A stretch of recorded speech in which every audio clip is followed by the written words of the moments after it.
So you can go to github.com/kubernetes/kops. Here, there is download the latest release.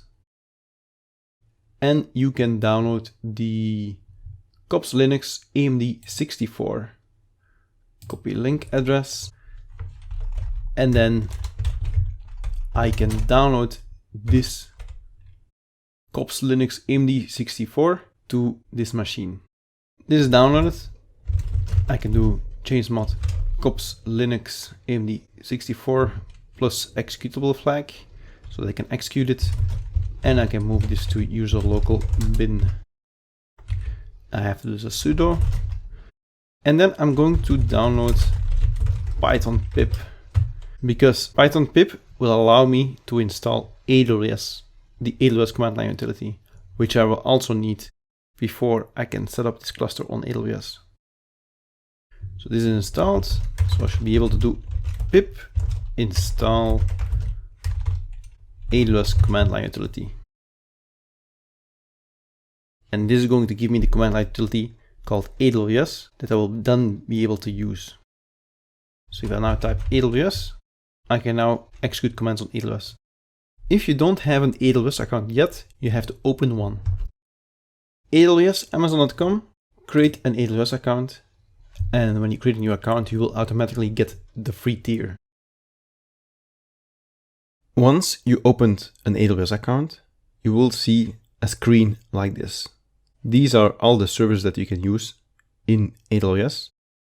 And you need to go to Identity and Access Management because we are going to create a user first so that kops can deploy Kubernetes.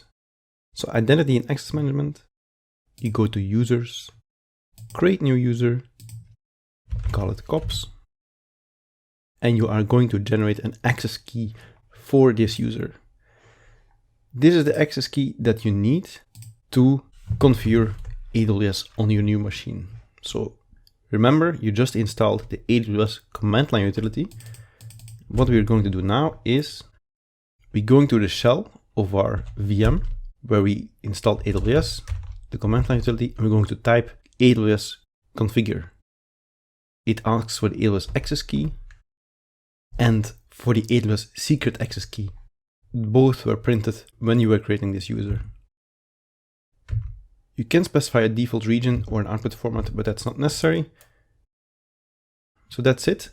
Now, what the AWS utility did, it actually created these files in .aws, and our credentials are now configured, so we can now use AWS.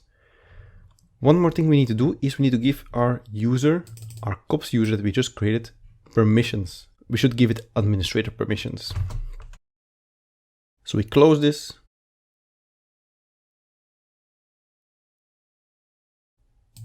Go to our new user, and we're going to attach a policy, and we're going to give it administrator access.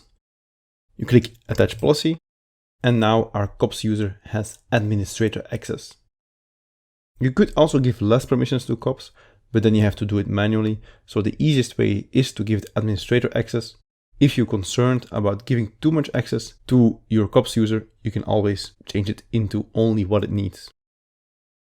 Next, I'm going to go back to the welcome screen and I'm going to go to S3. S3 is an object storage. You can compare it with Google Drive or a Dropbox.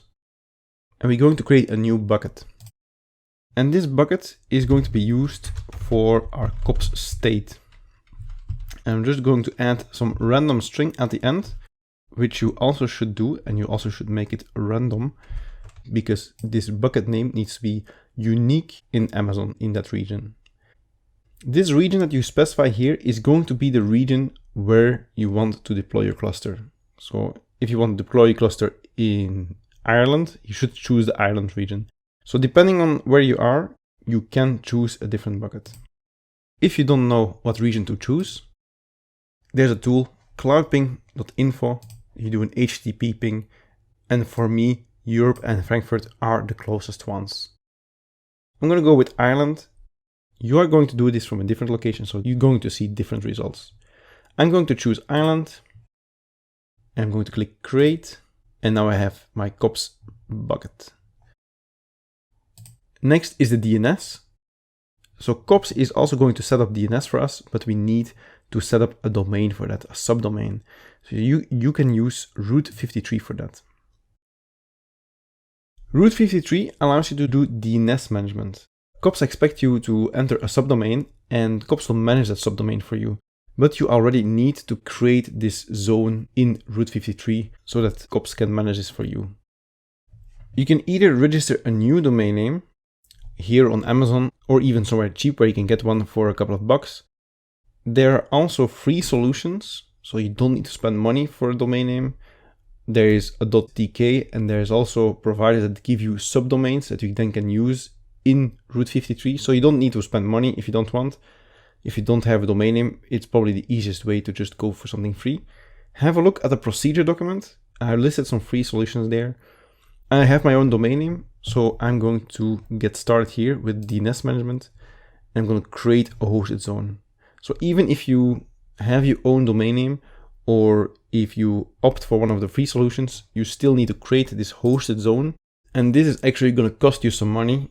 Right now, this costs you $0.50 per month to create a hosted zone. So if you don't want to spend any money at all, you might just want to run Minikube.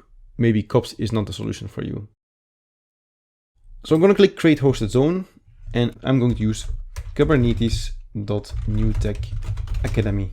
I have the domain name newtech.academy. So what I will do is I will make sure that Kubernetes Newtech Academy is going to forward to root 53.